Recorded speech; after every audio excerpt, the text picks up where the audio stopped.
इधर मेक्सिको की खाड़ी में एक हेलीकॉप्टर क्रैश होकर समंदर में जा गिरा, जिसकी वजह से उसमें मौजूद कई लोग समंदर में डूब गए, जिसकी जानकारी कोस्ट गार्ड को दी गई, जिसके बाद तुरंत रेस्क्यू का काम शुरू किया गया। जो तस्वीरें सामने आई उनमें एक जवान रस्सी की मदद से समंदर में उतरता नजर आया।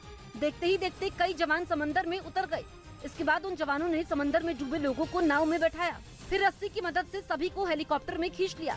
बताया गया कि रेस्क्यू ऑपरेशन के समय एक हेलीकॉप्टर और एक नाव की मदद से 3 लोगों को बचा लिया गया। यह हादसा उस वक्त हुआ जब हेलीकॉप्टर अमेरिका के लुइसियाना के एक रिंग प्लेटफॉर्म पर उतरने की कोशिश कर रहा था। आज तक को पछाड़ न्यूज़ 18 इंडिया बना भारत का नंबर 1 न्यूज चैनल। देखते रहिए न्यूज़ 18 इंडिया।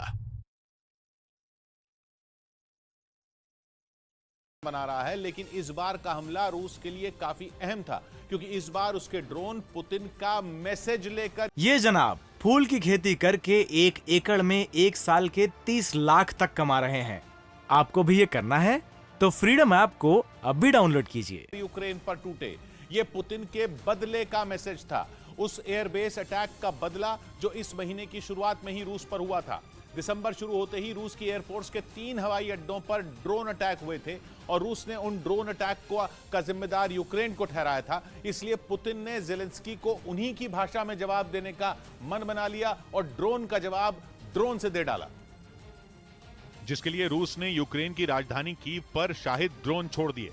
रूस का यूक्रेन को शाहिद ड्रोन से निशाना बनाना कोई नई बात नहीं, लेकिन इस ड्रोन हमले में जो नया था वो ये कि इस बार ड्रोन अकेले नहीं आए। इस बार वो अपने साथ एक खतरनाक मैसेज लेकर यूक्रेन पर टूटे। ये मैसेज था पुतिन का। सोशल मीडिया पर जो तस्वीरें शेयर की गई उनमें मार गिराए गए एक शाहिद ड्रोन पर रूसी भाषा में बिल्कुल साफ साफ शब्दों में हाथ से फॉर रिजाइन लिखा नजर आया, यानी रिजाइन के लिए।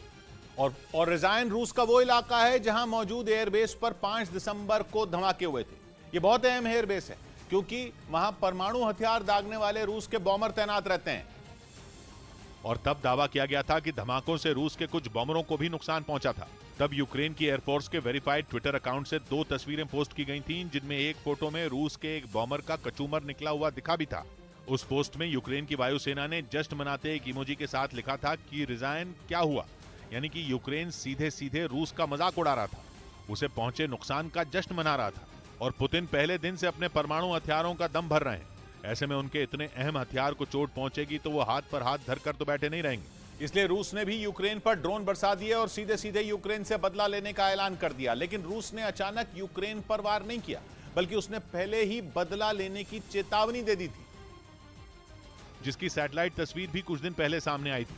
उस तस्वीर में रूस के एक एयरबेस में एक विमान खड़ा दिखा और नीचे रनवे पर रूसी भाषा में लिखा था डेथ टू द नाज़ीज, मतलब नाज़ियों की मौत। रूस यूक्रेन की ज़ेलेंस्की सरकार को नाज़ी ही बताता है और 24 फरवरी को उसने उस कथित नाज़ी सरकार से यूक्रेन के लोगों को आजाद कराने का ऐलान करते हुए यूक्रेन पर हमला कर दिया था। रूस के जिस एयरबेस की ये तस्वीर है वो उसके सरातफ इलाके में आता है। 5 दिसंबर को रूस के रिजाइन के साथ सरातफ इलाके में मौजूद एयरबेस पर भी धमाका हुआ था। रूस के ये दोनों ही एयरबेस यूक्रेन से सैकड़ों किलोमीटर की दूरी पर हैं। रूस का दावा है कि उसके एयरबेस पर धमाके यूक्रेन ने किए थे। ये रूस के लिए बहुत बड़ा झटका है, क्योंकि यूक्रेन अगर रूस के इतनी अंदर हर वक्त सुरक्षा के घेरे में रहने वाले संवेदनशील हवाई अड्डों पर हमला कर सकता है, तो उसकी राजधानी मॉस्को को दहलाना तो यूक्रेन के लिए बाएं हाथ का खेल है।